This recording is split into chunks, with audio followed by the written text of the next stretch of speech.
Ainsi, Dieu me soit en aide. Bienvenue dans les Forces canadiennes, soldat Doiron. Merci. C'est le grand jour aujourd'hui pour Donovan Doiron de Coz-Abscal et Mireille Gauthier de Rimouski qui s'enrôlent officiellement dans les Forces armées canadiennes. Ça leur permettra de poursuivre leurs études collégiales, Mireille en radiologie et Donovan en mécanique, tout en étant payés.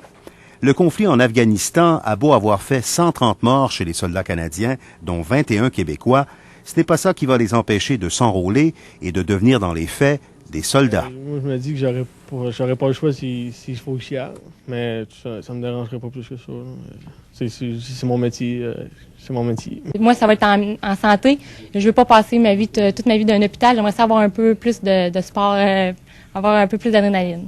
T'es conscient qu'en entrant dans l'armée, tu pourrais un jour aller dans des endroits dangereux, comme en Afghanistan. Ça te fait pas peur, tout ça? Bien, c'est surtout, je me dis que c'est dans le domaine de la santé, je vais là pour les sauver, surtout les aider. Un enthousiasme beaucoup moins débordant chez les parents. Je trouve ça dur. Mais vous acceptez son choix quand même? Ben oui, c'est normal. C'est son choix, puis je le respecte. Tranquillement, on va l'accepter. Comme l'armée paie leurs études, Mireille et Donovan devront s'engager à rester dans les forces au moins 2 ans par la suite. Sinon, ils devront tout rembourser. Ben, on paye les études, on s'attend à ce qu'ils travaillent pour les Forces canadiennes, c'est certain. Ouais. Et pendant longtemps, des longs contrats? Ben, on parle d'un contrat de 4 ans pour ces gens-là.